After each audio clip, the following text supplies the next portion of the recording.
FDIC. And I am recording this for, if that's okay. If anybody has objections, I will not, I'll turn it off, but I'd like to do that. Mr. Montoya, the floor is yours. Okay, hi everybody. And I can never take pictures. It's like chewing gum. My eyes are always closed. If I show my teeth, my eyes are closed. If I just use my mouth, my eyes are open. So it's hard. But thank you everybody. I think it's going to be great. How many of you guys had class today? A lot of people had class. Everybody, you guys are still here? You guys hopped up on coffee or tea or Red Bull or both? It's hard, man. It comes to the end of the day for a discussion, but hopefully it's going to be lively. I think it's going to be some interesting stuff. And there's a whole bunch of people with different majors. I have a computer science background myself, but I see there's biology, there's sports management, there's MBA, there's accounting. And I think we'll have a lot for everybody. I don't know about the economic major, or no, we'll have the economics as part of it too.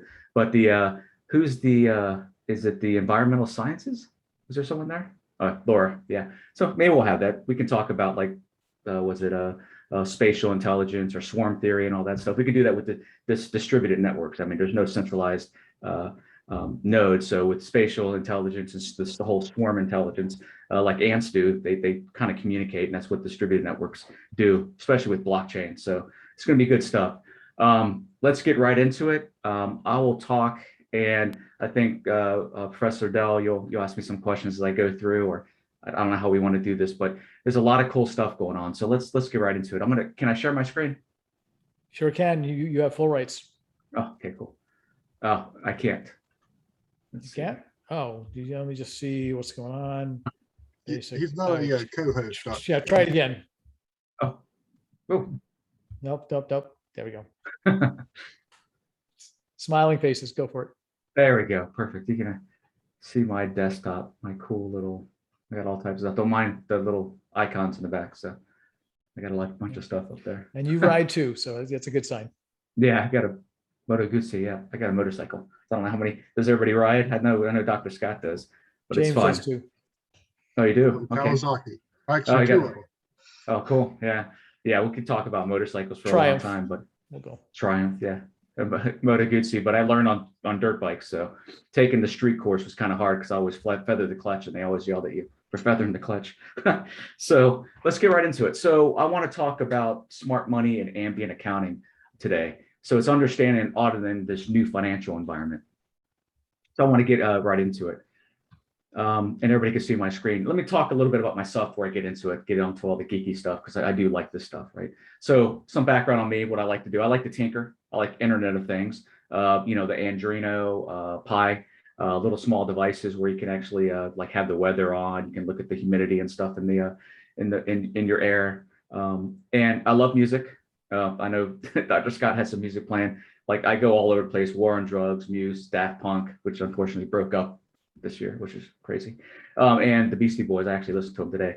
Love to reading graphic novels. Obviously, I like graphic novels. I read a lot of comics, right?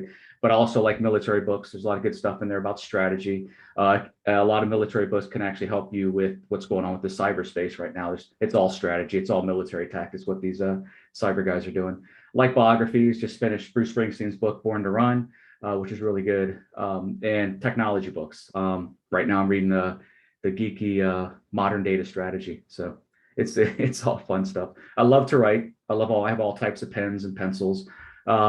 And I went on the dark side. I actually bought an iPad, and I'm actually writing on the iPad, and I'm actually loving it, which is kind of, my pens and notebooks kind of mad at me now, but it's all good. I binge watch shows. I don't know how many of you guys binge watch Netflix. I waste half my time watching Netflix. So I watched a show called Wayne, which is great. The Umbrella Academy, which is also a comic. That was really good. Love that show. The Expanse, if you guys are into science fiction. And then, come on, who doesn't love TikTok and all the fails on TikTok, which are just hilarious. If I want mind-numbing stuff, watch TikTok and all the silly stuff that goes on now. Everybody, the world's silly. That's all I got to say. It's funny. A lot of stuff going on in the world, but it's funny watching that. And then I also love teaching. I love teaching new technologies and trends, what we're going to get into today. So let's talk about the evolution of money from the barter to gold, all the way to what we have now with the digital cryptocurrency, what we see there out today with Bitcoin. I don't know, I can't see everybody's faces, but how many of the people out there actually have cryptocurrency? Do you guys have cryptocurrency? No? Okay. Does anybody own Bitcoin? Fraction of Bitcoin? Okay, good. You can get fraction. That's the one thing about it. You can buy a fraction of something. One Bitcoin's obviously, I think it's gone down. It's like 42K. You can buy a fraction of Bitcoin. So we can talk about what people do with that as we go on, how they actually buy it. It's a big deal now. There's the regulators are trying to figure this out. Like James says, I do work for the Federal Deposit Insurance Corporation. And right now, it's like everybody else, we're trying to educate ourselves on it. It's something centralized. You'll be able to do some kind of regulation on it. And you can see how they're going after like Coinbase and they're going after Kraken and all the exchanges, right? The last infrastructure bill, they did talk about taxing these central exchanges. But the problem is the DeFi, the decentralized networks. I did talk about swarm theory analysis and all that is all these distributed networks that it's kind of like, if anybody remembers Pirate Bay or you download music or movies that are illegal. It's the same thing. They have all these distributed nodes and computers, and you don't know who's. It's like trying to police the internet, which is hard. And I think the regulators are going to have a hard time going after the decentralized finance, which is it's a big deal right now. Okay, this is just a little blurb out of just a quote from the Why Nations Fail, The Origin of Power, Prosperity, and Poverty. What they talk about here is this: sustained economic growth requires innovation, and innovation cannot be decoupled from creative destruction, which replaces the old with the new in the economic realm, but also destabilizes established relations in politics. And we're seeing that now with this technology, with this blockchain and cryptocurrency technology. It's moving so quickly. It's moving so fast. It's moving faster than the digital revolution, which was the computers and internet. It's just something new happens every day, every month. Something new comes out. A good example that we're living in right now is there was Bitcoin, there's Ethereum, right, and the cryptocurrencies came out. But then all of a sudden, people started doing non-fungible tokens, and what that is, the NFTs, right? You can have a piece of art tied to this digital coin, right? This cryptocurrency coin, and it can sell for $8,000, right? There's a whole discussion behind that, but it's again the regulators and everybody else. There's always something new. NFTs is a big deal right now, and then there's going to be something new next month or next year. It's just going to constantly move in. This technology is constantly going into the future, and it's not slowing down for anybody. And this is good that you guys are listening to this conversation because it'll give you some background and make you hopefully answers, but more questions, so you guys can actually delve and do the research into this technology. So let's talk about the evolution of money. So the basics behind money, right? It's a medium of exchange, it's a store of value, and it's a unit of account. And you guys know this in your classes. It's a consensus of the people. That's what's key behind this, right? The key to understanding what's happening in the crypto markets now and understanding just the basis of money is the consensus of the people, right? If you guys know the story behind the cowrie shells in, I think it was in around Malta, around the islands out there, where the cowrie shells were used as a form of currency. So you have shells on the beach, people would use that to buy and sell things. So as much coins you have, you can actually buy and sell using these shells. One of the other ones that are kind of unique are the Rye Stones. You can do a search for this, Rye Stones, and they're essentially huge stones. I mean, massive. And what would happen, it would be like Dr. Scott is selling his house, and I say, okay, I'm going to buy your house, but I'm going to give you my Rye Stone for it, this huge stone. I don't physically move it to his house, and I don't physically give it to him. It's just everybody knows in that town that we're in that I just bought the house, and now Dr. Scott owns this Rye Stone, and then he can actually sell it for something else. But it doesn't move, doesn't exchange hands. It's just people understand within that little community, the consensus of the people, they understand that this stone has money and has value.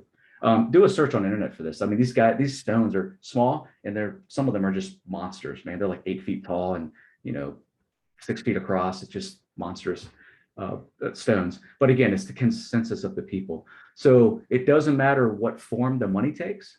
What matters more is the people's belief in it, in this form of currency. So money is essentially a social and economic construct.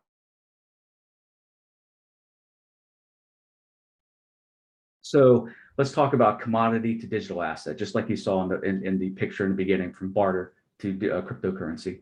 So let's follow it from where we're at now, and earlier was fiat, which is paper and coin, right? Money that government guarantees as legal tender. That's what we have now. Everybody around the world talks about, here's $20. It's legal tender and it's backed by the U.S. government, or backed by the U.K. government or the Canadian government.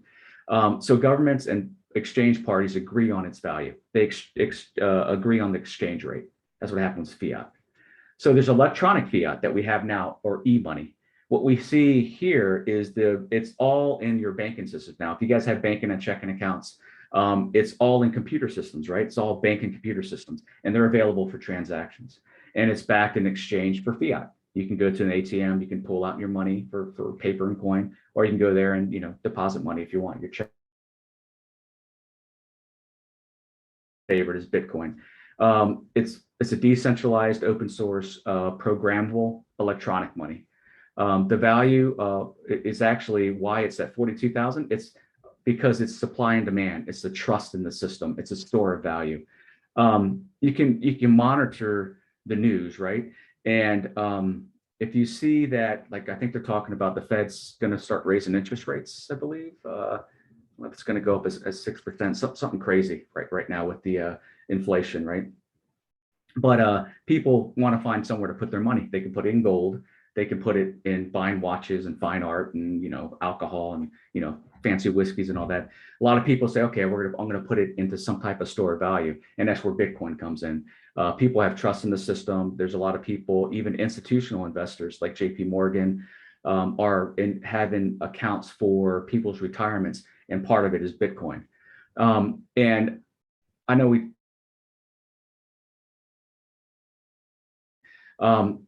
if you look online about Bitcoin and the famous white paper fight, this guy named Satoshi Nakamoto, he created this paperless peer-to-peer electronic value of exchange, which became the Bitcoin paper. He wrote it about 2008. What's interesting about Satoshi Nakamoto and how he started this, he was actually participating on a blog site, kind of hobbyist blog site. And the blog site is a cryptography blog site. And he posted the paper out there, the idea behind it first on this blog site. And then he started developing it. And there's other developers that helped him. I forgot the guy's name. Stuart Halberd's one of them. Scott Surinetta. He started helping him build this blockchain network. And back in 2009, 2010, Bitcoin wasn't worth anything. But then as time went along, it started having more and more value added to it. And what's interesting, if you guys remember the Silk Road, which Silk Road was a big, huge online, market. You can buy guns on it. And the way they actually exchanged and paid for their, merchandise was using Bitcoin. So if you go on the Bitcoin network, you can find all the transactions from that Silk Road. And the thing about Bitcoin, those transactions, like a ledger, digital ledger, gets added to this block and stays in there forever. So you can find all those transactions that go back to when it first started, the first Genesis block, and you can find all these transactions even during the Silk Road time until today, right? So you have Bitcoin now, and then anything that's not a Bitcoin is considered an altcoin, right? So altcoins and tokens, and that's where you have Ethereum. That's where you have whatever cryptocurrency you guys have purchased. It's anything other than Bitcoin is considered an altcoin or a token, right? And their uses varies, right? So altcoins and tokens, but it depends on what network they're on.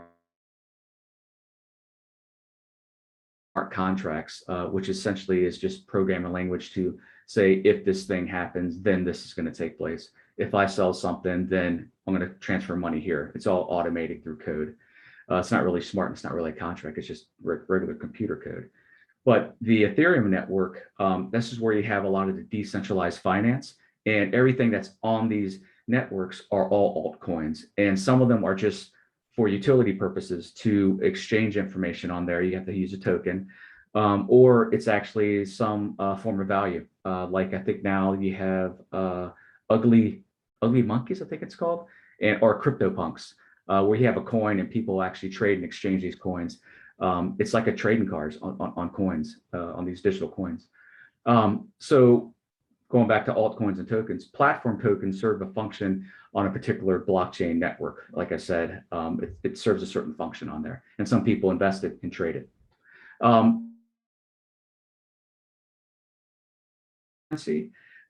You want to make sure there's a couple of things you need to look out for, right? If there's a certain coin, say someone comes up to you, I'm going to give an example from I wrote it down. The guy that's in sports, is it Will's in sports management? No, Adam, you're in sports management. There is a token out there called Chills, right?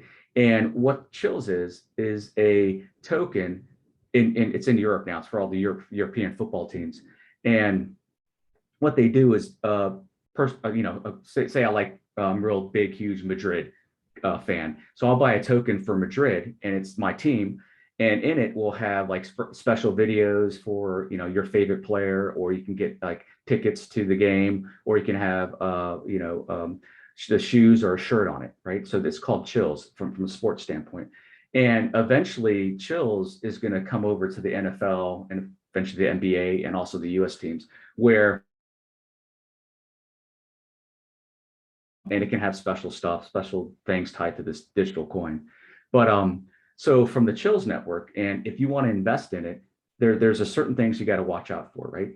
There's something called block explorers out there, blockchain explorers. You can go to Chills blockchain explorer and see how many transactions have been transacted on the network. If it's very little, then I'd wait to invest in it, because no one's actually doing any work in this network, right? To give you another example, between Bitcoin and Dogecoin, right? So Bitcoin has a GitHub repository for the code. So there's a lot of people maintaining and updating code for the Bitcoin network. And the code gets updated practically every week or every 2 weeks. If you look at the Dogecoin, the last time their code has been updated, it has been updated since, like, I don't know, maybe the December of 2000. But there's not that many people maintaining it. So you can have been people maintaining the system.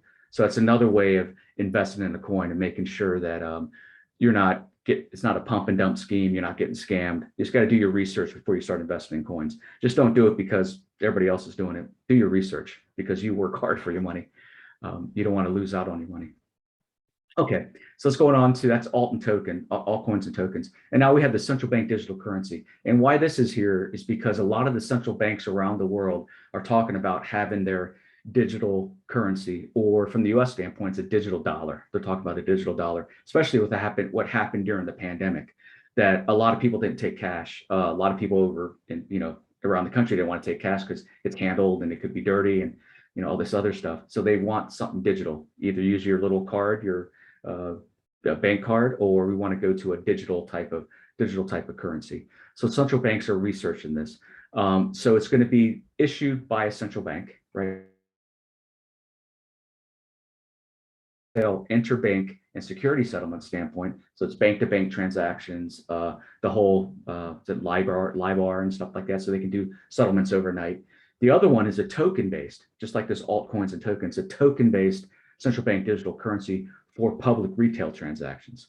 So you can go to, go to McDonald's, or you go to wherever you want to go, like your local pub will start receiving these digital tokens. That's how you're going to be paying with digital tokens. You'll see some restaurants now have Bitcoin.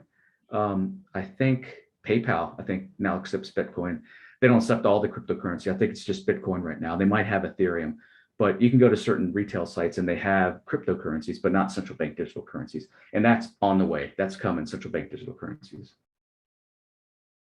I'm saying a lot. Is everybody okay out there so far? And I'm only on slide 7. So the first one was from commodity to digital asset. Now, format, fiat and paper and coin, right? Fiat is person-to-person exchange. You have intermediaries, you have banks and clearinghouses. Then you have electronic fiat, e-money, right? Still person-to-person. You have intermediaries, right? You have banks, clearinghouses, and now you have your mobile ecosystem, right? You have the mobile phone. And then with Bitcoin, you have it's software to software, still person to person. It's decentralized and it's synonymous transactions.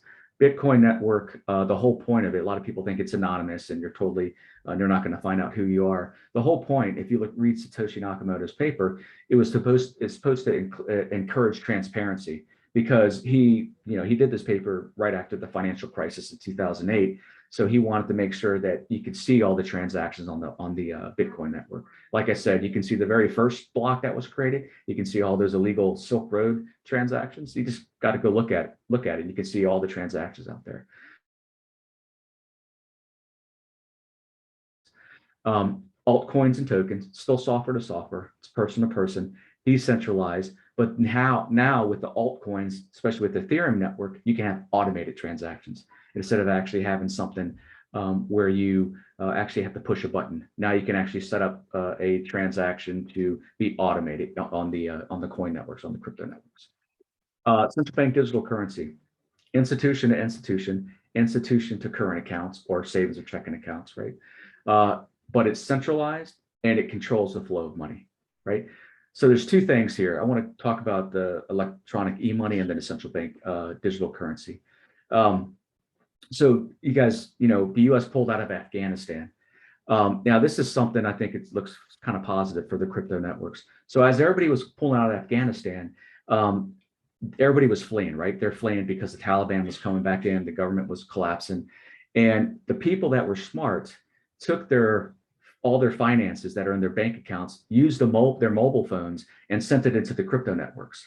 So a lot of them were doing that. The cell phone usage was skyrocketing as Afghanistan was falling to the Taliban. And then the government and Taliban got smart and shut off the cell networks because all this money was leaving Afghanistan to go into the crypto markets. So the idea behind this is, as people were fleeing, instead of the government keeping their money, they would put it in the crypto networks, go and flee. There's some in here. There's some refugees here in the U.S. now or Europe. When they get to that place, they go to the crypto networks and pull the money back down and start using it within, obviously within the U.S. banking system or however they want to use it. So that's one positive aspect of it, using the mobile systems and the cryptocurrency networks, right? And then from the central bank digital currency, the key thing here is it's centralized and it controls the flow of money. A lot of people are concerned about going to a digital. They're saying, okay, since the central bank controls all the money, controls the flow of money, they could say, it's a pandemic, a second pandemic. We need to, and our economy's tanking, we need to stop the flow of money until we get everything settled. So you don't have access to your money because they control it. It's centralized. It's to the extreme that some people are concerned about that happening with the central bank digital currency. And China's happy with that. From China's standpoint, they love to control the flow of their money to their people. And also they can use it for obviously spying on their people too. They said that they're not going to do that. They have controls to flip the switch on and off if they have to do it. But again, it controls the flow of money. Now, from e-money to digital currency, this is where it gets kind of interesting, right? So e-money solved the authentication and authenticity issue, right? So the authentication issue, e-money solved. Is this your money? Is this Dr. Scott? That with the banking system, right? Authenticity issue means, is this real money? So again, e-money with the banking systems and everything's electronic solved that. They solved, is this real money? Authenticity and authentication, that's been solved, right? So digital currency, Bitcoin, removed the intermediary, right? The central database, the central bank. It's a shared open ledger, it's a digital ledger, right? It has a consensus protocol to auto-verify ledger entries. And again, it's a consensus protocol that's built into the network, right? It has an incentive mechanism to ensure people follow the rules. And what I mean by that, built into this system, into the Bitcoin system, if you follow the rules, if you add information to the blockchain and don't try to game the system, you don't try to hack it, you're rewarded with a Bitcoin. So the people that do that are called miners, right? So they solve this complex, there's a transaction fight to solve a puzzle. There's a very complex mathematical problem they have to solve. And it's really just brute force, which means here's a hash, and they just hit it with computer power, right? They're trying to crack it, really. They're trying to say this is a 1, this is a 2, this is a 3, this is an X, and they're all fighting to compute this, right? And that's why you hear a lot of times the Bitcoin network is costing a lot of energy from a sustainability standpoint, right? It's taking up all this energy. They're having all these computer powers. They're using all this electricity because they're trying to solve this problem. But once they solve that problem, it's very easy to validate. So they solve the problem, and all these validation nodes on the network can validate it, and then it gets added to the Bitcoin or the Bitcoin blockchain network, right? But if they try to game the system, it's going to cost a lot of energy, a lot of computing power, a lot of time for them to just crack the system. So it's this disincentive. It's going to cost millions of dollars to crack the system. So again, you have an incentive mechanism built into the network, and you encourage people to follow the rules. That's why some other not Bitcoin networks, some of these coin networks have been they've been cracked, they've been hacked already. Ethereum was one of them. Someone hacked the code because bad code writer wrote bad code, and they had to do a hard fork. So if you look at the blockchain or the blockchain explorer, you'll see that Ethereum went to Ethereum and Ethereum Classic. So they created 2 different networks because this old system was hacked into, and they had to update the new code to this system. The Bitcoin network has never been hacked. And again, that's why it's always the gold standard, and everybody always points to it. Okay, so what Bitcoin introduced into the world is a new way to create value in the form of something called crypto assets, right? And crypto assets cannot be copied. You cannot copy this. It's essentially a digital asset that's programmable, right? It can have a good example of this is, the sports coin or the non-fungible token I talked about before, the NFT. You're able to have this coin. I mean, even this club here can create their own coin if they wanted to. It's all open source software. You just have to set up, your little network, and you have a coin you can give out to people. So Bitcoin and blockchain entered in. I guess they brought into this world this way of having something that's physical in the physical world be represented by something in the digital world, right? You can program attributes in it. You can have Francis Marion University attributes tied to this coin, certain code of value, code of ethics built into the coin. So that's the beauty of it. That's what people seem to fail to understand about this technology. It's much broader than investing. It's more of a new way of designing money, and also able to control it yourself and have it in a decentralized, form, and being able to add your own attributes. And we'll get to a little bit more about that a little later. But again, that's the big thing behind this, with all the investing aside. And that's where we start getting into smart money. Okay, with smart money, and I just started talking about this, you can have attributes into the smart money, right? So now your money doesn't have any type of memory at all. But now with this smart money, these digital assets, your money has memory now. It can have audit logs. It can have transaction history. You have a computing interface, right? You have accessible by multiple software tools. Your money now can be accessible and have a sort of an API or some kind of programming interface to it. So you can program attributes into it. It can make decisions about you. Instead of you making decisions about your money, it makes decisions about you, which is kind of scary. Like it could say that you want to buy some golf clubs, right? And they're like, okay, hey, if you buy these golf clubs, you're not going to be able to go on the vacation. So you have alerts coming on your phone or your smartwatch saying, hey, your money's going. You can't do that. If you could do that, you can, but it's going to cost you more money to save up for your vacation. You have unique properties. You can have privacy by demand. So you can have a coin that automatically has privacy built into it, or it could be totally anonymous, right? Or you can offer more transparency. So here's an example. You have a coin and it has privacy by default, right? But you're exchanging information for certain things, right? That you don't want anybody to see. It's your privacy. But your bank wants to know there's a weird transaction that's happening, and they want to know what the transaction was for. You can peel it back. You can say, okay, Bank of America or JP Morgan, you can actually look at my transaction. I'll give you the access to it. So you control your money. You can look up and see above you, see below you, or you can totally shut everything out. Everything's black and no one can see it. So that's the unique properties you have in this money. And the attributes that we see here is part of a new financial ecosystem, right? So you have the ability to make more complex transactions, right, with your money. More information to be exchanged. Again, these audit logs and transactions go with this money. The ability to react to economic conditions. Like I said, if you're going on a vacation, you want to be able to save up to go on vacation, you can't buy this stuff.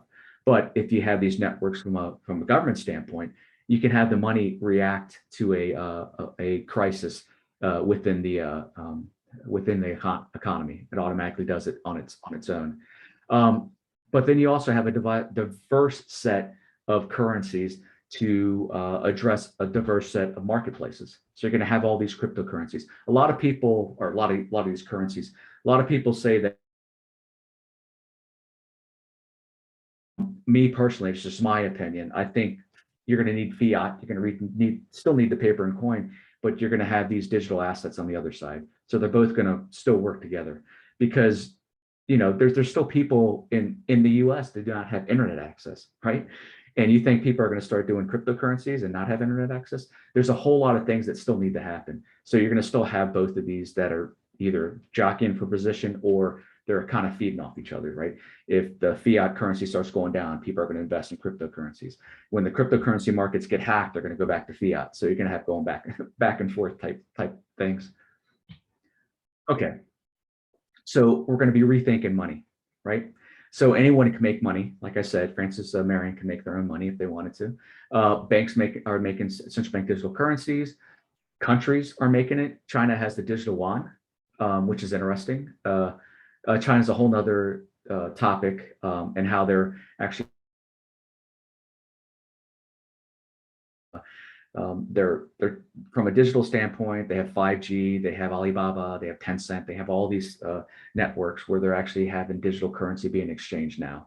So that's a big deal. Companies, Facebook has Diem, that's coming down the road. Berkeley, cities have their own tokens that they give out, so even cities can have their own type of tokens and have their attributes in it. Even a community, like my local community, can have a digital token. Anyone can have a digital token, right? Now there's 9,700 cryptocurrencies. When I first did this presentation in 2020, there's only like 5,300 or 5,400 back when I first gave this presentation. You can see how much it grows. And again, a lot of these cryptocurrency networks were scams. Some of them are no longer working, but some of them are actually taking off. Like I give you an example of Chills. There's other ones. There's Algorand. There's Cardano. There's a lot of ones, a lot of cryptocurrency networks out there. So let's get to the point of a new financial marketplace. You'll have financial inclusion, direct to citizen payments during COVID. Instead of going to the Treasury and getting a paper or check for your unemployment check, it could be direct to citizen payments. Profits for nations and not banks. This is called seigniorage. So I don't know if you guys are learning this in your classes, but paper and coin are produced by banks. And if the central bank starts printing their own money or doing their own digital currency, the banks no longer make their money, and they actually kind of lose out on some finance. So again, it's a big political thing happening out there between the banks. And it's alternatives to bank accounts. I know some people that actually, instead of having their money go into a bank account, it goes to a 401k, or it goes into some other account, or it goes into their crypto wallet or something. They don't. Okay, now this is the big picture I want everybody to understand. So there's a new financial market framework that's happening that's happening today, right? So a new financial framework as we move forward is going to include a self-sovereign ID and a digital ID. I don't know if everybody knows what the digital ID is. Essentially, it's the ability to tokenize your personal information. Your social security number, your driver's license, all your medical information can be tokenized into a digital ID, right? That represents you. And it's portable. It's going to be able to be used with multiple applications, right? Offline, online wallets. So you have the sovereign ID, digital ID, and then you have a digital wallet. A lot of people that have crypto, you guys all probably have digital wallets now. iPhone with OS 10 or no, OS 15, 15.1, you're going to be able to have your driver's license put on it. They're already talking about having digital wallet. So you're going to be able to store your money, your crypto, your ID, your mortgage, your personal, your corporate, if you go work for a company, you can have your corporate, digital wallet or a community digital wallet. So self-sovereign ID, digital ID tied to a digital wallet. Now, here's the thing about the crypto networks, right? The coin networks. They're decentralized, they're shared ledgers, but it's a way to exchange value. So think about it like the internet, right? Where you're exchanging information. It's the same thing. So you have these coin networks that are going to exchange value. So digital ID, digital wallet, cryptocurrency network. And then on the other side, you have crypto assets. And the crypto assets are all these, again, the sports token, the guy that's actually selling his mortgage on a token, or the NFTs, or all this other stuff, bank accounts, all these different things on these crypto assets, right? So digital representation of something that's physical, right? Art, CBDCs, cryptocurrency. So again, you have the digital ID, your digital wallet, the crypto networks to exchange value, and then on the other side, you have crypto assets. And that's where we're heading. This is this new financial environment we're talking about. So that's a lot. That's a lot to take in. Are there any questions right now?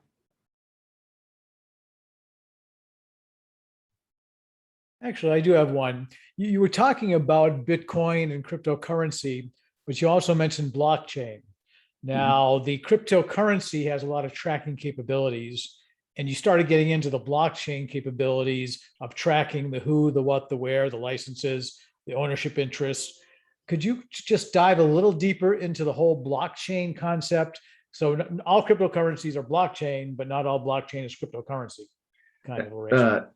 That's right. So it goes to so all blockchains are distributed ledgers, but not all distributed ledgers are blockchains, right? And so what it is, so a distributed ledger, the distributed ledger technology has been around for a long time. It's like distributed databases, right? It's been around. The only thing that's different between a blockchain and a distributed ledger is the ability to have a coin, right? It's something called crypto economics, right?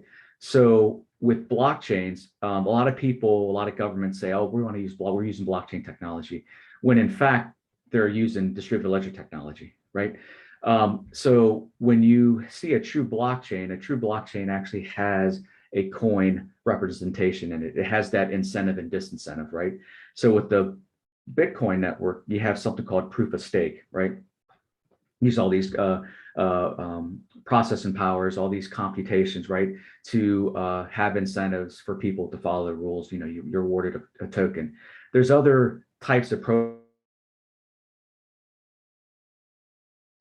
more Ethereum can vote on the consensus of the network, and then there's like proof of storage. There's all these different type of protocols behind it. But that's the big difference. If someone asks you, oh, let's do blockchain, you ask, okay, is your blockchain going to be based on crypto economics, which has that incentive and disincentive for a coin? So that's the difference between the two. And to go back, so a blockchain, again, blockchain and crypto economics, that's where all the coins come in. Distributed ledger doesn't necessarily have a coin. Yeah. Although blockchain goes beyond the coin side of things. I mean, you can track crops, you can track brand, you can have legal contracts associated. As you say, there are other documentation that can be attached in the blockchain environment. So it kind of even goes beyond the coins, blockchain as a technology. Exactly. There's layers, like there's the first layer, and you have it's security, decentralization, and it's a triangle. security, and I forgot the other one. There's two of them, but then you have that first layer. You're always going to have security and decentralization. Then you have layer 2, which is all the decentralized finance stuff, right? All the smart contracts, all the DeFi apps are at that second layer, right? And again, that's where I talk about the blockchain networks being the exchange of information, and then everybody's building these apps on top of it.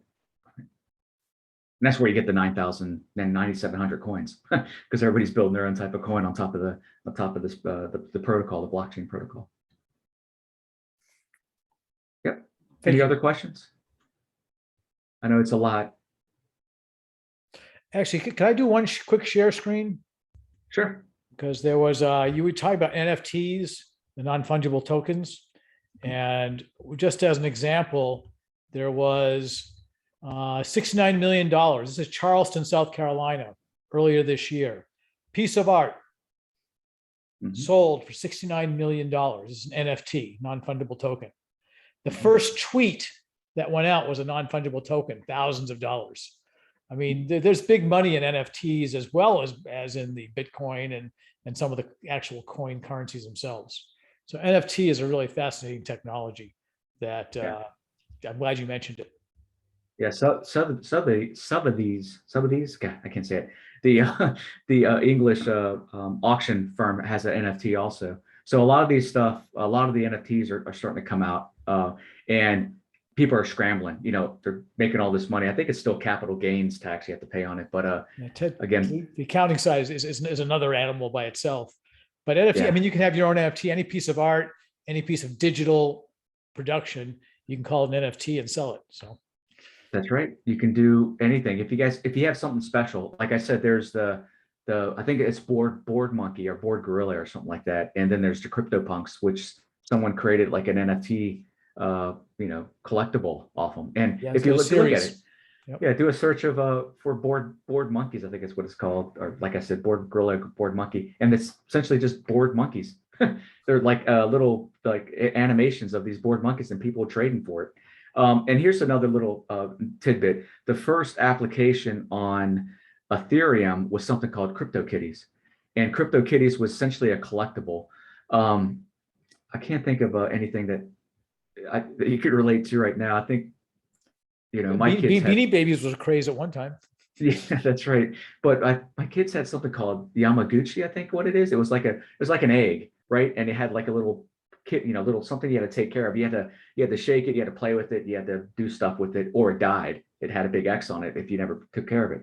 So the same thing with CryptoKitties, right? It was all on the Ethereum network, and people had these little kittens, and you took care of it, and as you took care of it, it got bigger and bigger. It had like special abilities, and you can trade clothes with it.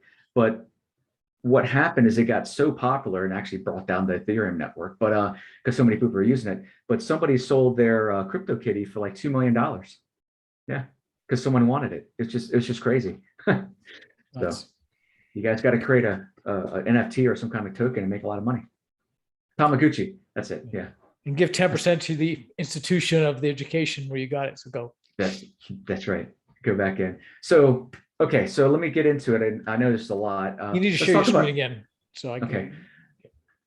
Let's talk about ambient accounting.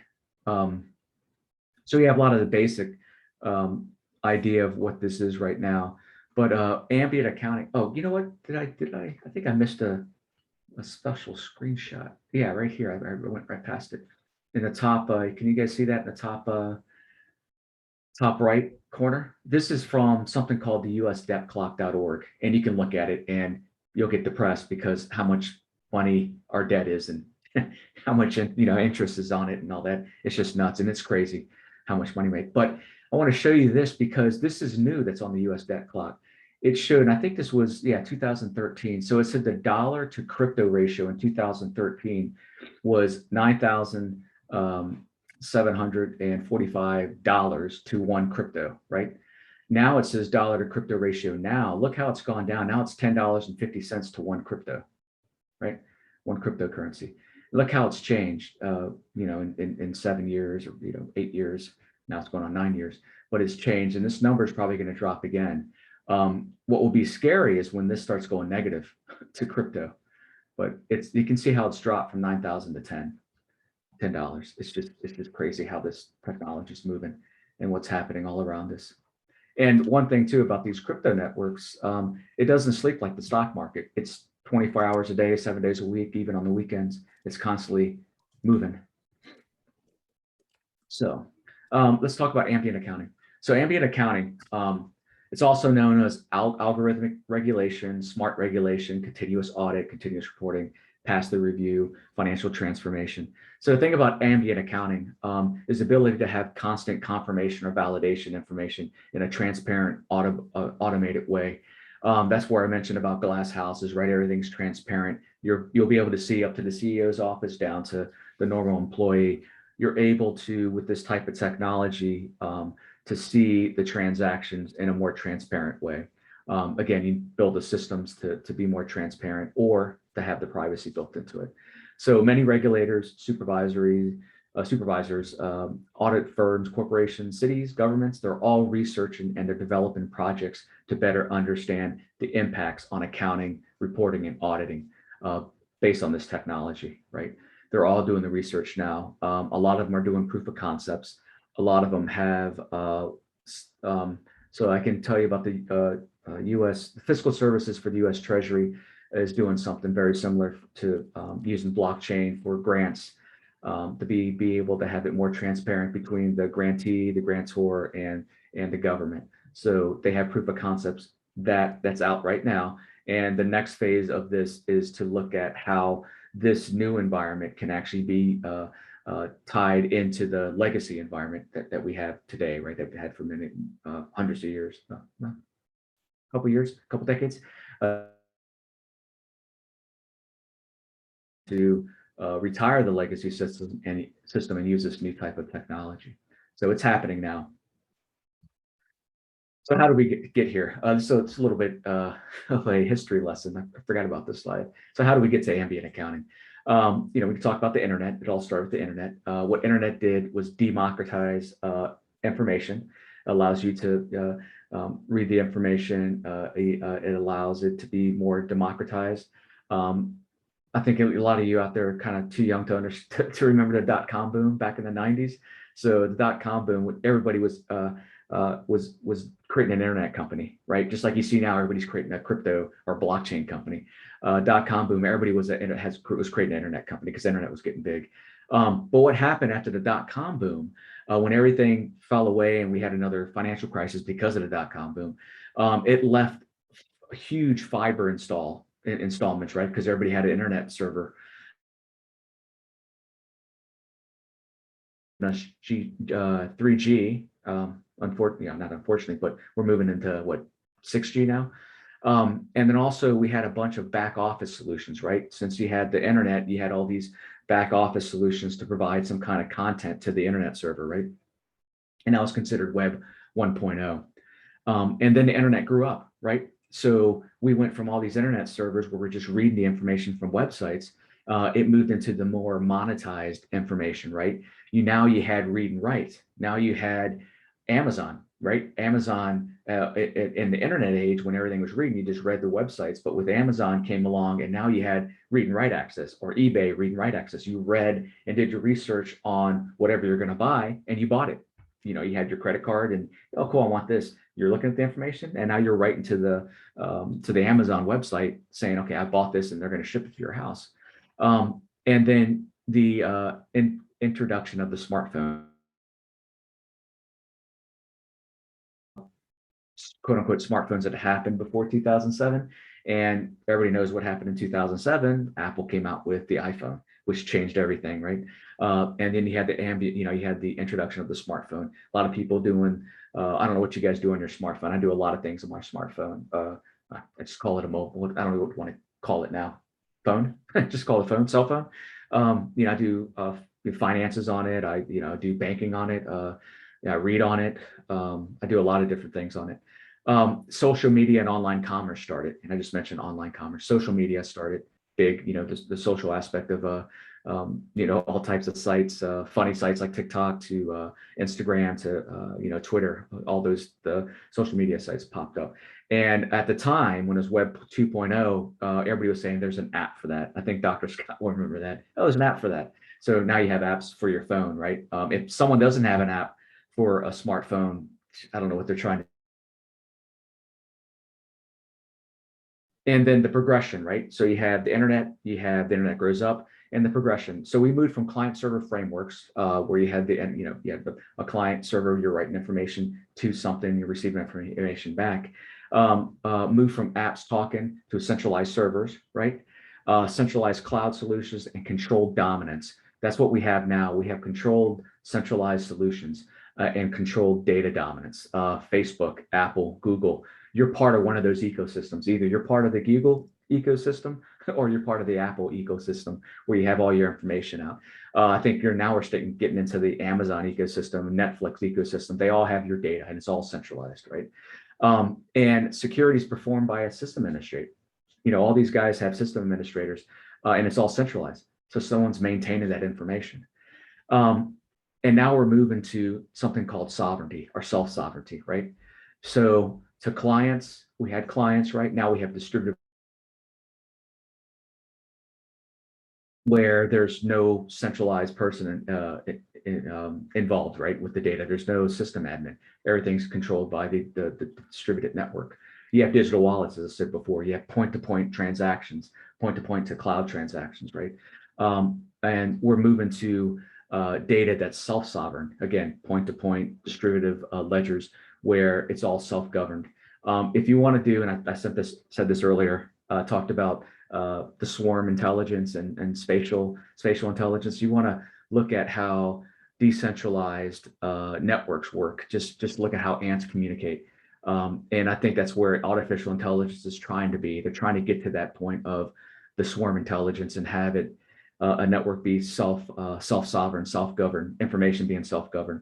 We're getting there. We're starting to do that now with these distributed networks. But eventually we want to get to this whole artificial intelligence. I don't know if I want to get to it. I think some other people want to get ambient accounting. And security is performed by the network consensus. Again, think about the swarm intelligence like ants. Everything's performed on this network by network consensus. That's where you can look at the blockchain. That's how we got to this point of ambient accounting, right? So the internet, and this is kind of scary, becomes omnipresent, right? So technology's embedded into society. I don't know how many people have a smartwatch or an Apple Watch. I have a Garmin watch that I do use to run and get phone calls on, right? And then centralized becomes decentralized. There's no longer a centralized aspect. We're starting to move away from that. And you find a lot of stuff, Facebook, Google, Apple go to Congress to talk about security and data. You have a lot of data breaches that are centralized. So you're going to start to see more and more, even from a cybersecurity standpoint, this stuff becomes decentralized. Zero trust architecture becomes that too. Everything's segmented. There's no intermediaries, right? The banks are scrambling to see how they can either kind of adapt to this new environment, have partnerships with these decentralized networks, or they're not going to survive. So that's the thing about it. So everything's changing. Interaction between apps and backend solutions, not just read and write, but execute. So we had the read when the internet came out. Then we had read write with the commerce aspect of it. Now we have the read write and execute with the smart contracts on these distributive networks, the Ethereum networks and stuff, the DeFi. And we're seeing that now. We're seeing the executable part. Programmable money. That's what we have right now with the digital currencies and altcoins, right? We can program attributes into it. And this is a big one: ability to represent anything physical in the digital world. That's what Dr. Scott just showed with Christie's auction of the NFT and the piece of art. And on top of all that, we have semantic technology, taxonomies, environments. You have cryptography that's being added to it, the cryptocurrency networks, the tokens, and it's just, it's all this stuff, and it's continuing to move forward. And you have, out of all this, you have new financial markets and a new economy. That's how we got to this point of ambient accounting, from the internet to now. And this is just something that's kind of wild. This is old. This is 2020. 2021 is probably just as quick. But this is an estimated amount of data that's created on the internet in 1 minute. And it's crazy. Again, in 2020, 500 hours of uploaded videos to YouTube, 3,400 or 3,047 stories, 347,000 stories on Instagram, 4.7 minute share, 7 million messages shared, 28 new tracks added to a library in Spotify. This is crazy. 6,659 packets shipped in one minute. Netflix, again, the big Netflix, 404,000 hours of video streamed by one user or by users in one minute. And it's just crazy. And it just keeps on getting faster and faster and more data. Again, a lot of this data, if you look at it, is centralized. You can see it. I mean, this is centralized. TikTok, a lot of these are centralized. Not that many are decentralized. But again, it's crazy how much information's out there. Again, Ambient Accounting, shared ledger, transparency, which is the constant audit, accountability, publicly verified information, right? That's the shared ledger aspect of it. Another part of Ambient Accounting, automation, smart contracts, I mentioned before, the code that's automatic happens, automatic decisions, routing, enforced policy. And that's an interesting part of the networks as people start using the smart contracts and the distributed of the transaction or of the system that's based on whatever, I guess, use cases that you have for this technology. APIs, application programmable interfaces, computer interface for automation. Privacy, again, is what I said is you can see the transactions, but not the actual name of the depositors or the person that's in the transaction. Glass organizations, you can see up and down, like I said, to the CEO, all the way down to the regular person, accountant, and controlled transparency. And this is important, going back to ambient accounting. And as we see with a lot of this technology, it's something called first principles. Elon Musk talked about it. Steve Jobs talked about it. Who did the A1 rocket? Anybody remember the guy who did the rocket for NASA? But everything was first principles there. A good example is Henry Ford. What first principles are? First principles there are, you want to get to point A and designs in between. They essentially copy the old and say it's new, right? Oh, here's the old way we're doing it. We're going to do the new way, right? So the guy who did the A1 rocket, NASA copied the rocket from, I think it happened in World War II. So they essentially copied that same design all the way to the space shuttle. It's the same design. And they said, here's new technology, right? The only person that actually really changed that was Elon Musk. He sent a SpaceX up into orbit and he came back down, and they're doing that now, right? He went up and came back down. Eventually they want to go to Mars, right? Another good example is Henry Ford with the car, right? He essentially, what's the first Model T? It's essentially a horse and buggy cart on four wheels, right? So he took the old idea and put it onto four wheels. The person that actually used first principle is Mercedes-Benz. They created the first car. They said, okay, I want to get to point A to point B. I'm not going to use a horse and buggy on four wheels. I'm going to create a real car with it. Principles. And then one other thing I can leave it to, I know everybody knows who Steve Jobs is. What he did is he carried a block of wood in his pocket and said, and he did it for a couple months, and said, hey, I want to be able to do all this with my phone, with a phone, right? A block of wood. I want to be able to take notes on it. I want to be able to talk on it. I want to be able to listen to music on it. I want to be able to do different things. I want to view the web on it. And so he walked around with this piece of wood for a while. A lot of people give him the credit. It's actually the guy that did Palm actually did the same thing, but maybe Steve Jobs copied that. But again, going back to first principles, he was reinventing the phone. That's what he wanted to do. He wanted music. He wanted to make phone messages on it, take notes, and we got the iPhone. So again, first principles. The idea is do not duplicate current practices with new technology. You want to create new kinds of marketplaces in this new financial and new. That's ambient accounting, shared ledger, automation, privacy, and essentially it comes down to first principles. What happens with the ambient accounting, and that's what you guys are going to start seeing when you get into the workforce. Is this stuff? It's crazy. It's just fun stuff. So let's do this in summary. Money is a social and economic construct. That's the bottom line. The concept of money has evolved over time. Money can be programmed to have memory, make decisions, have community and business, and even personal attributes built into it. A new type of financial market framework is being developed to exchange value. And I showed you that today. Anyone can create money. They can participate in this new financial marketplace, for financial inclusion. Progression of the internet technology has introduced a new economic framework, right? We see that now. There's a lot of different, there's even micro economies being developed out of this type of technology. A new financial market framework provides consistent what you have with ambient accounting. And again, out of this environment, new markets and businesses will be created. And we're seeing them today. And it just keeps on happening. More and more stuff comes out, more environments, more and more innovators are bringing up new stuff. So that's it. I know it's a lot, but I hope you guys enjoyed the presentation. Amazing stuff, Mark. Very well done. Thank you.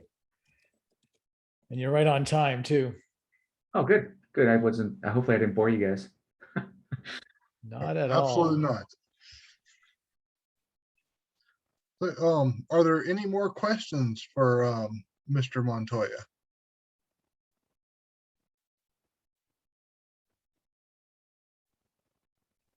So is everybody going to go out and buy some cryptocurrency now? We have There's a question in the chat. Oh, is there? Which platform is best for trading crypto? Which platform? I'll give you my 2 cents. So for trading, Coinbase has high fees. So I would recommend Coinbase. Even though it's big and obviously it's been in the news because they had an IPO. I personally use Kraken. Kraken's pretty good. Their fees aren't as high, but you can set triggers. It's just like this, kind of like the stock market, right? You sell high, buy low, right? But you can actually set triggers on it to, when you sell, you can actually buy other cryptocurrencies. So it's a good environment to trade and buy cryptocurrency. And I don't know if I said this before, but what a lot of people do, and I see this a lot, they buy altcoins, right? They sell high, they sell their altcoins, and they just dump it into Bitcoin. They're just dumping all their money into Bitcoin, which is interesting. But Kraken's good. There's other ones out there too. There's like crypto.com. I forgot the other ones. I think that's about it. I think I have crypto. Gemini is another one. Yeah, Gemini. Yeah, there's some good ones out there. But again, just like with any other platform, try to use a well-named platform and be careful because so the bottom line is a lot of people get burned out of this crypto trading and investing. Just be careful and do your research. You don't want to lose your money. What I would recommend, I don't want to give financial advice, but what I recommend is you have some money to play around with. Don't spend a lot on a coin you don't know about. Again, do your research on that coin network, and just try to have some fun with it. Just don't look at it every day. You can set triggers, but don't look at it every day.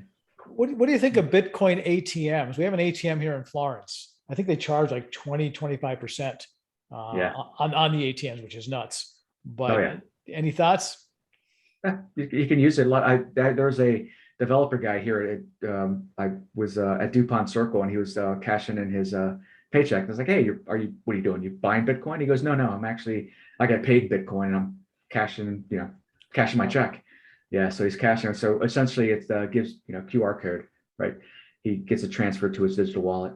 So there's no exchange of anything physical; it just goes into his digital wallet, which is kind of a lot of people have a problem understanding that not touchy-feely, right? But a lot of people are comfortable with not even touching the money, but just buying goods. There's some questions in the chat about Dogecoin, VeChain, Beyonce.us, Binance.us. Yeah, Binance. Binance, thank you. Yeah, Binance. Binance. So let me see. What is the Doji? Let's see. Oh, Warner Von. Oh, that's someone said it. There he is. Yeah, Warner Von. That's the guy I was talking about with the V1 rocket. Yeah, I said A1. Let's see. Well, I don't know what to do. I see. Okay, what are your thoughts on VeChain? I don't know much about VeChain, but again, I would research their information on GitHub. If they should have some kind of GitHub repository, and then look at the block explorer and search for VeChain and see how many transactions they have on it. Again, you got to do your research. And Binance US, I haven't used Binance US. I haven't, they've been in the news quite often, but I think they're trying to revamp their image, because I think the regulators have hit them with some kind of not anti-money laundering, some kind of not fraud either, something. They're doing something. They haven't complied with something in the UK from a regulation standpoint, and that's what's going to happen. They're going to try to put more regulations on these centralized exchanges to make sure they follow AML and KYC laws. But I don't know how they can do that with the decentralized finance networks. And then Dogecoin, same thing as I said with VeChain, is just do your research on it. See how many people are supporting, developers are supporting it, how many put and gets for the code update has been sent to their GitHub repository. And then just see how many transactions have been exchanged on their network. If it's not that high, and I would compare it to Bitcoin. You compare it to Ethereum also, and it's kind of unfortunate that someone can say something and it drives the market up and down. When Elon Musk says something, what's that whole famous one? Smith Barty talks, people listen, or E.F. Hutton talks, people listen. Hutton.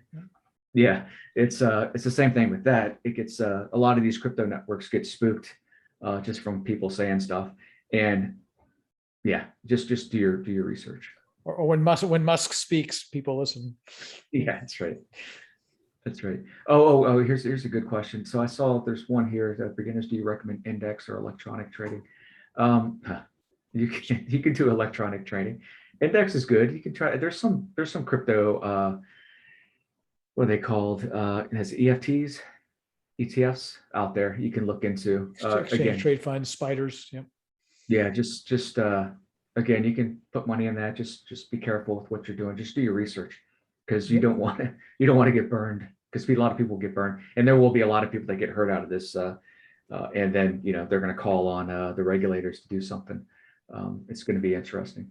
And for cold wallets or cold storage. So cold wallets, they're usually looks like a little key, USBs on the other side of it. So I have both. I have Treasure and I have Ledger. And again, it's the thing about the crypto networks. So the blockchain, Bitcoin networks, and the crypto networks were built out of sort of the hobbyists, the programmers, right? Which is different than the internet people, right? When the internet first came around, people developing the internet code had the end user in mind, like you and me. They want to make the websites easier to use. The crypto and blockchain programmers are programmers, right? So the cold wallets, Treasure and Ledger, are kind of hard. They're not user friendly, but they're both fine. They're both fine wallets. I think it might have been, it's either Ledger or Treasure was hacked. It wasn't the actual cold wallet that was hacked, but it was actually Treasure's database, either Treasure or Ledger, I forget who it was hacked by hackers, and all the people's information got compromised on the on the web. So I would Ledger. There you go. That was it. But they're both fine. I have both of them. Again, it's not as user friendly as it should be to get it up and running. But it's fine. I have a cold storage wallet. I also have my mnemonic is in a still little case, my little mnemonic for my to regain my private key. That's one thing too. When you guys get a private key, when you start buying crypto, make sure you protect that private key. Don't give it out to anybody. Don't accidentally, when you do an exchange, send your private key, send your public key. But your mnemonic, you should save your mnemonic somewhere. I have mine in a safe, so keep your mnemonic safe somewhere. And the mnemonic is I think it's like, I don't know, it's a 20-word mnemonic that helps you recover your private key if you lose it. So protect that. If you can't protect your private key, protect your mnemonic so you can recover it, so you can actually recover your data. Dr. Scott, before we start the call, mentioned that yeah, the hard drive, sending people out to the dump to find the hard drive to find their private key. So Lost millions on that one. yep. I have one point about that, and I actually was teaching a class, and there's some somber guy in the background. But let me.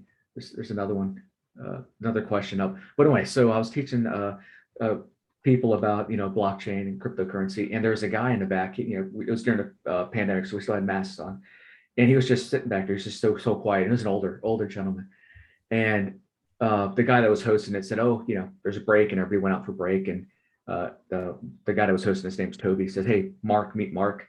He wants to ask you a question. He wants to talk to you." And the guy's like, "Hey, yeah." And it's just totally bizarre. It has to do with cryptocurrency, has to do with ransomware. So he goes, make a long story short, I lost my private key for his Bitcoin. And he bought Bitcoin when it was like, I think it was low. It's like 13,000. Now it's like 40,000. So he had a bunch of Bitcoin. He lost his private key. And he's like, I said, "Well, if you don't know where it's at," he goes, "I think I know where it's at." And I said, "Can I recover it without the private key?" And I said, "No, once you lose your private key, you're not going to be able to recover the money at all." So he's kind of like somber. But I said, "Can I ask how do you get Bitcoin?" And he says, "Well, my wife was subject to ransomware." And I was like, "Oh, okay." She goes, "Yeah, she was working on her work computer. She has a business, and she couldn't get into it at all. So everything was encrypted and stuff. And someone sent her an email saying, 'We have encrypted your information. You pay us like 50 Bitcoin. We'll give you an encryption key, and you can unencrypt it, and everything will be fine.'" And at first he argued. He said, "Hey, do you really need all this information? That's a lot of money to buy, 50 Bitcoins at, 13,000, 10,000. It's a lot, right? $500,000. She says, "No, I really need this information. It's my business, got everything on there." So, and this is the bizarre part. He replied back saying, "I had the Bitcoin." So they sent him a number to call. So he called a number, and this is called ransomware as a service. So he called it, and he said it was so surreal that it was a help desk, and they asked the name, they asked, for the encryption key, transfer the Bitcoin, and the person on the line was very polite. It's just like calling a help desk. And after they gave them encryption key, the unencryption key, and unencrypted it, and she looked through all the data and everything was there. They said, "Do you have anything else for us? Any other questions?" He said, "No." And they said, "Thank you. Have a nice day." And it was so bizarre and surreal. He said it was like getting mugged by a nice person. So just taking the money and leaving. And it's called ransomware as a service. And I just thought it was so odd and so bizarre. But stuff like that happens. But yeah, once you lose your key, you can't get it back. Crazy stuff. Yeah. By the way, I've just popped in the chat. There's a free course you can take that's sponsored by IBM, and the link is right there. In less than 3 hours, you can get certified. You can add it to your resume. You can add it to your LinkedIn profile. It's actually a pretty cool course that gives you some other insight on blockchain. Not so much cryptocurrency, but blockchain as a technology. So you might, if anybody's interested in exploring that, it's kind of a cool course. Yeah, Hashgraph is good too. There's a lot of Hashgraph with solutions for cybersecurity. So what's Hashgraph about? So Hashgraph uses a different type of so you have blockchain, and blockchains are essentially that's block after block. You're on stuff after block. There's something within Hashgraph called a DAG. It's acyclic. Direct acyclic graph, right? So it's a better way of, and it makes it faster. Instead of adding blocks in sequence, it actually goes into a different graph, and they add the information in these graphs. It just makes it faster, right? It's just another type of blockchain. Very cool. Any final questions? We're rapidly approaching the bewitching hour, and people want prizes too. They've earned them. They did. But anything else? Mark, an amazing presentation. I want to thank you. I think everybody here appreciates. Everybody stayed. No one left. One person had to leave, but he let us know early. but everybody stayed. So congratulations. Oh, Kudos. good. Thanks. Hopefully I didn't bore you guys too much, but thanks Sammy for has a having me. question up on the chat, by the way. There's actually a longer one. You scroll up, Okay. look at charts or Okay. graphs at data analytics before you make a decision to buy. What's key into buying at the right time? Oh, if you knew that, you'd be retired already, probably. I understand it might have to do with hype, but it's the only thing. Any thought? Any feedback? Yeah, that's good. No, again, yeah, you do your research, and just like anything else, it's like geez, I want to say having a kid, but because you never can anticipate having a kid, and you can plan all you want, and something's still gonna happen. But it's so again, do your research, and again, if you want to get into the crypto markets, just buy some now and just play around with it, look at it, watch it. Again, do your research. There's never a good time. So I get into the stock market. It's never a good time to get into it. And just do it. Just get into it. Look at a couple of them. Do your research. Look at the news. You can even get on Reddit. There's a lot of people on Reddit that try to find information on the different coin networks and stuff. Talk around or ask around. Get on some of the blog sites. There's a couple of sites out there. There's CoinMarketCap actually has a lot of they have some coin networks that are actually not real coin networks. It's kind of there's a whole thing about CoinMarketCap, but Nomics, Nomics, Nomics.com has a lot of information on the coin networks just to see the transactions and how much they cost and stuff. And again, do your research on GitHub and Block Explorer, but just buy some and play around with it. I would recommend getting the top 5, but they're kind of expensive. Get one that's well known. Stellar. Get Stellar. It's not that expensive. Something that's about like maybe 25 cents, 30 cents. Just play around with it. A lot of people bought Shiba coin, which is a challenger to Dogecoin, and that's like, geez, it's not even a cent. It's like 0.00008. Something like that. You buy 1 million of them for like $1. But just play around with some of them and expect to you're going to lose a little bit of money, but don't buy something where you're going to lose. Don't put like $3,000 into something and you could lose it over a day because it's very volatile. All the crypto networks are very volatile now. You can see it with Bitcoin. And one other, going back to Sammy's question, it's like a dragon or a snake. Everything kind of follows Bitcoin. They kind of, Bitcoin goes down, everything else goes down. Bitcoin goes up, everything else goes up. Every once in a while, you might see like a Bitcoin go down a little bit and Ethereum go up, but it's very slight. So it kind of goes like this and it still stays with it, So Bitcoin, all the coin networks still follow Bitcoin. Yeah, last week, El Salvador, I think that's a good point too, came out, and they have enough problems as it is, let alone what's going on down there. Yeah, it's crazy. It is crazy. Well, very well done. Very insightful. Anybody else have any thoughts that they'd like to share? Okay, we're getting the thank yous and appreciation. And really, on behalf of FMU and our AFC, I want to thank you. I'm sure I see in the chat people are appreciative as well. Like I said, you kept the attention because no one left. So you're strong, and it very much to your credit talking about money. So, but then again, it's near and dear to many of our hearts too. So, actually, someone asked about professional activity credits. I've got a couple of notes. Please type in PAC, PAC, if you want professional activity credit, which is something the School of Business has. They require, I think, 8 activities by the time you graduate. This is eligible for professional activity credit. So I'm asking that you put that in the chat and we'll make sure the credit is taken care of. I had a conversation with Tracy today, actually, over in the School of Business office about that. So that's one thing. I'm also going to throw, PACs. I see everybody coming on PACs. Great. Appreciate you doing that. Appreciate your participation. I'm going to shut up soon so you can get your prizes, but I'm going to go ahead. I'm going to add one more thing to the chat. In our outline, there was something about a 5-day challenge, and I'm going to throw a link to that in the chat as well. If you're interested, there's a 5-day challenge, which is 10 to 15 minutes a day on LinkedIn to enhance your profile. It starts next week, goes Monday through Friday, and there'll be a follow-up the following Monday. but it's on your time. It's a flex schedule. If you know anybody or yourselves are interested in enhancing your LinkedIn presence, even if you don't have much of a presence right now or not sure, there's some good information that's shared in the 5-day challenge.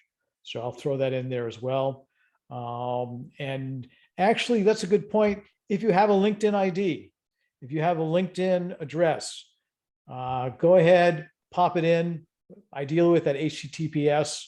Thank you, Mark, for volunteering to connect with our students. I think they would appreciate that as well.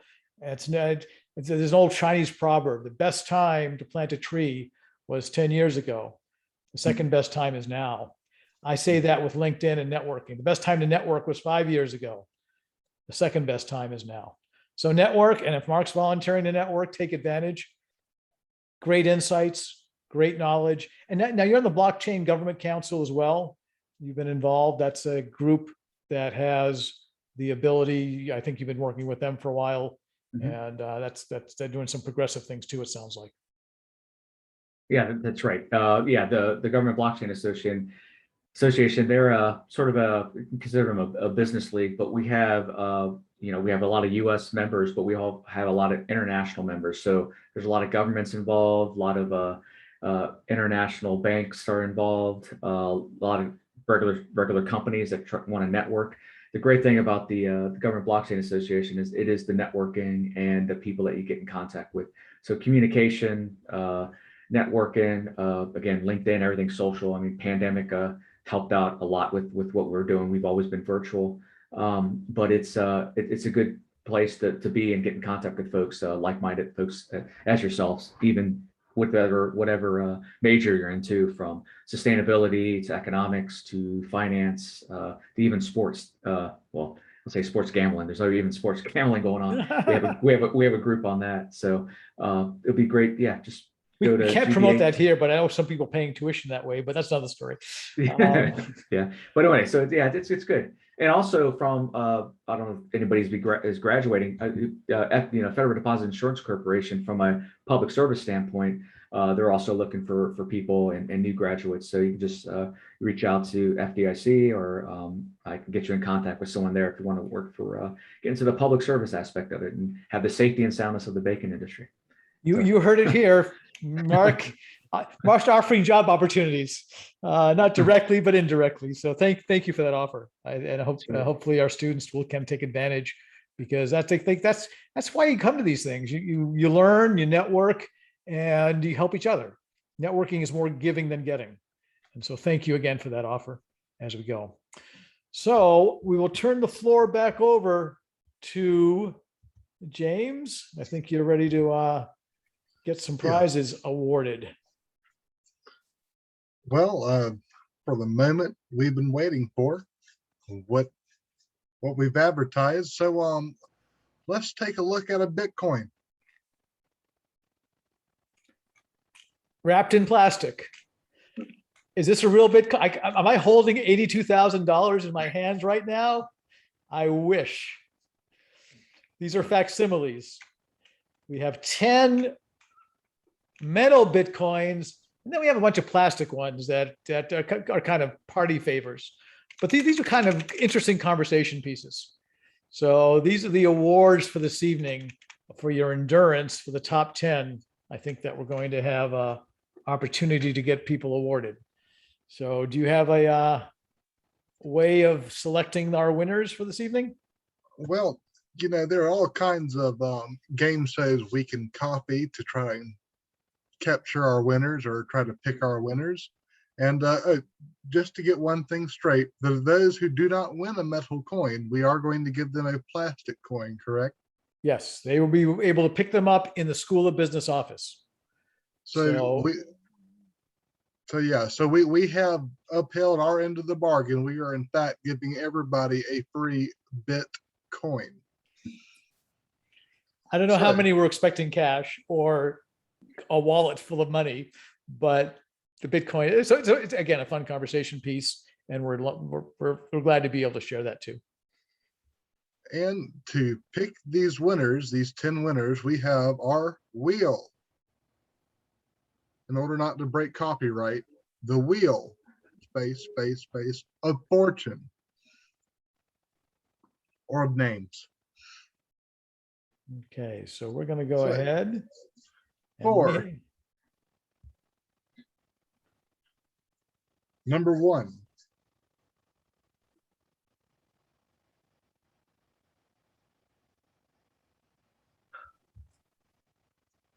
Daniel F. If there's another Daniel on here, I'm going to have to get some multiple names, but I think we're good. All right. And we're going to remove that one. All right, number 2. Who may it be?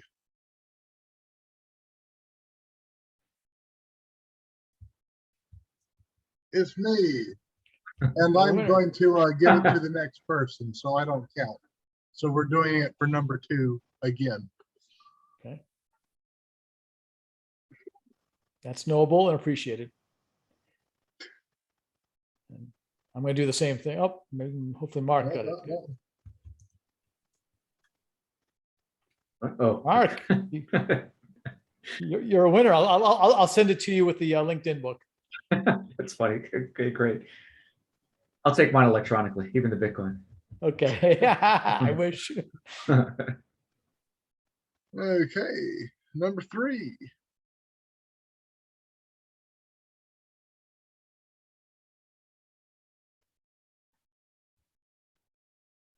Wills. Is her last name with that, Wills? Smith. Got it. Smith. Thank you. Alrighty, number 4. Goes to Will Smith. Okay, got it. I can remember that.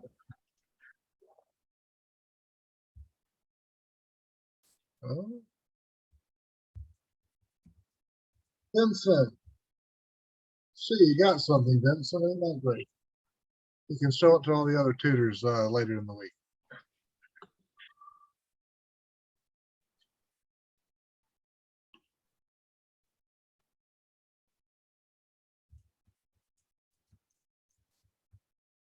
Alicia.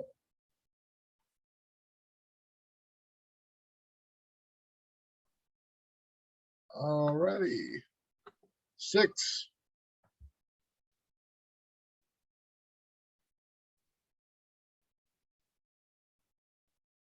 Up. Sorry, Cameron. Maybe next time. This one's Laura.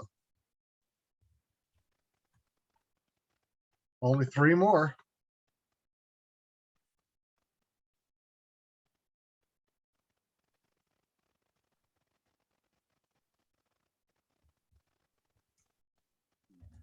Oh, so we have a brother and sister winner right here. All right, 2 more.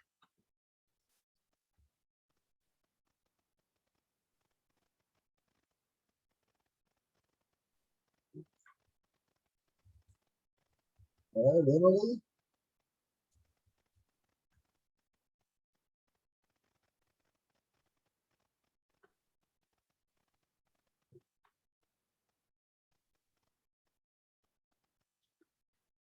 So, number 9.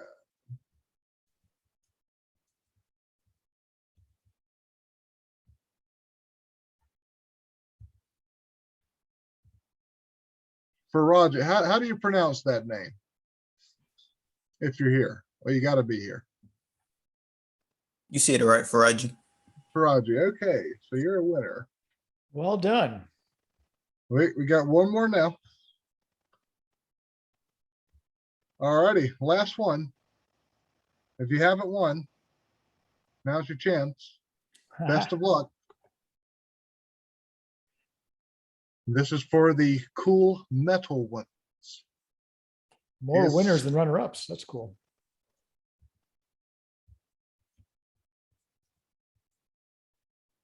All right. That's everybody who won a metal Bitcoin.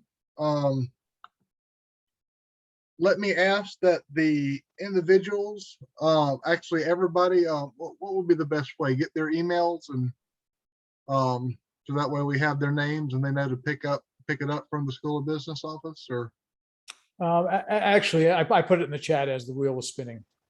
So hopefully the names will match up.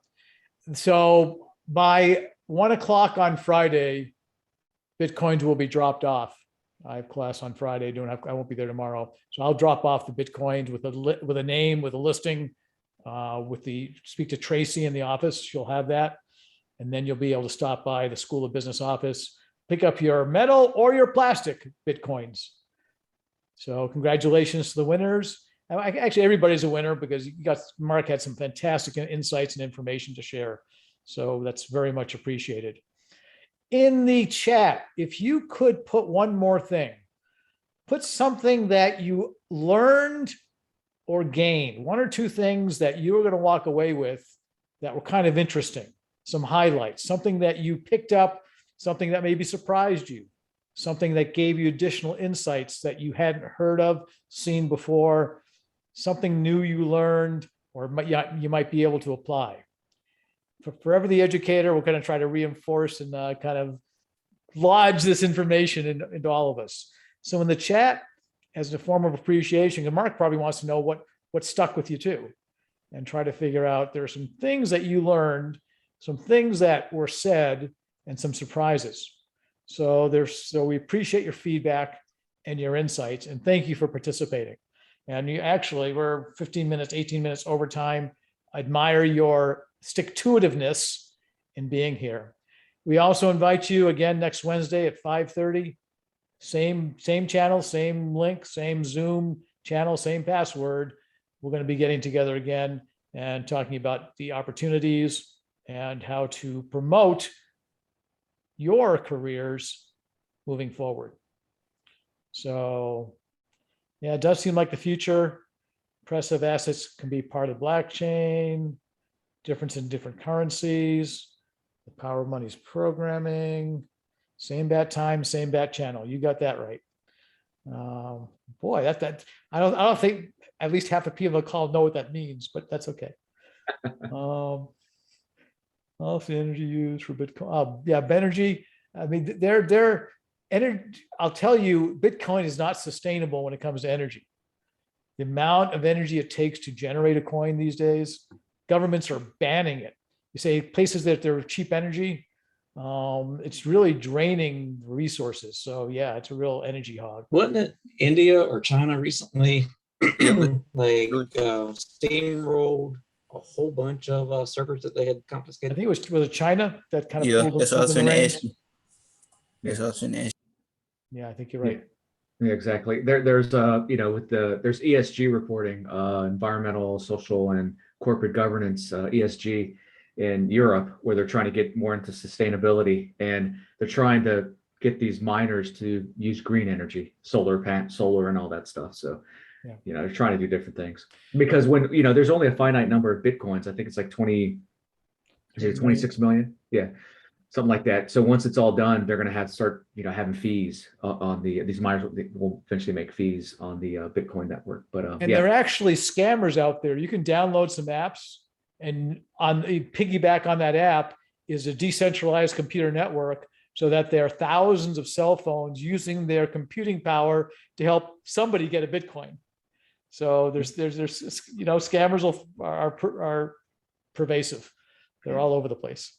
Oh, there's a whole nother, if you guys want to get into the privacy coins like Monero and Zcash and all that, how they obfuscate the networks. It's interesting stuff. And it's all these coin networks have their own little bells and whistles to it, but the privacy coins are very interesting. And the bottom line is, real quick, is essentially you get a jar of coins, right?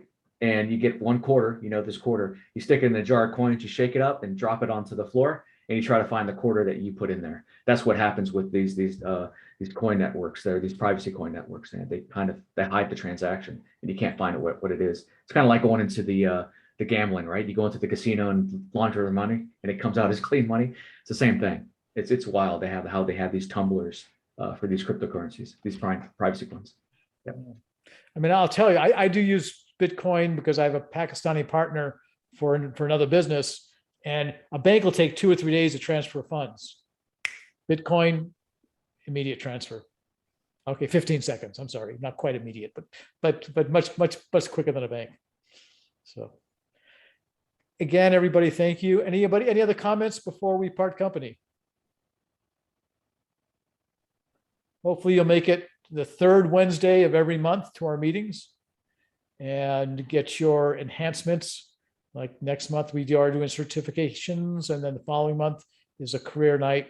We'll have an alumni night in the spring where we get a bunch of alumni coming back, sharing their insights, and hopefully coming to hire our students and going down that track. So again, thank you for the opportunity to share with you. If you want to give back, come on back next week at 5:30, and we'll look forward to your continued participation. Mark, again, thank you. Be well. Thank you all. You guys been great. It's awesome. I love teaching about this stuff, and you guys are entering into an amazing world when you guys go out there into the business area. There's so much stuff happening, and it's exciting times. And again, like Dr. Scott said, just feel free to reach out to me on LinkedIn, and any questions you have, just let me know. You guys take care, and I want to come down to South Carolina again. So hopefully I'll see you guys sometime in the future. As a matter of fact, when you drive down either to Hilton Head or Myrtle Beach, you have to come through Florence. So check us out. I can't give you Bitcoin at that point, but lunch is on me. Okay. Thank you, Dr. Scott. Thank you, everybody. You guys have a nice evening. Again, Mark, thank you. Thank you. Bye. Good luck all.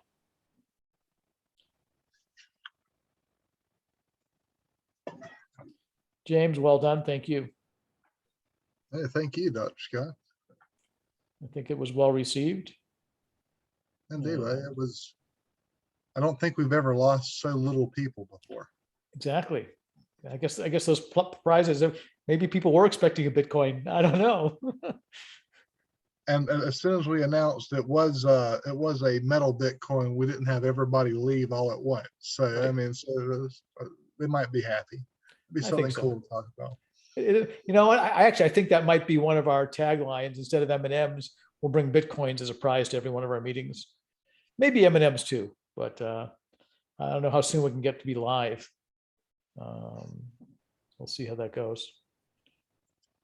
Oh no, like I said, that PBL Pi Bit of Land meeting, I'm gonna go to it tomorrow.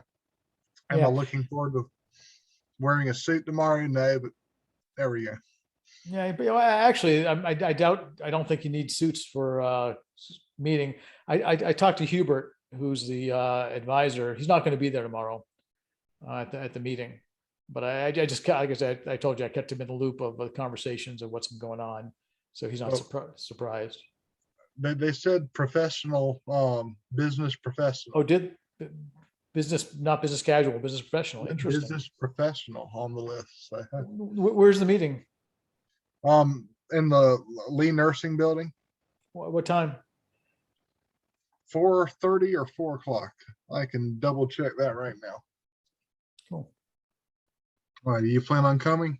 No, I have a 5 o'clock meeting with my 3 partners for Inclusion Strong, our DEI offering, diversity, equity, inclusion. See you all. Do you want to save the chat while you're here in case anything happens to my end? Oh, I do need to do that and save chat. There we go. Cool. I like your background. Sharp. Oh wow! I noticed how you dropped yours. Well, I did because I know when I hold up things it gets lost, and I actually I meant to put it back and I didn't because I was sharing a screen and doing something. So, but and I think the agenda kind of displayed well. One thing I could do better, and I'm going to stop the chat right. I'm going to start the recording. I think the recording is trying to stop. Hang on, stop the chat. Actually, I can't see the bottom of my screen. And I'm going to go ahead and stop the chat. Oops. There it is.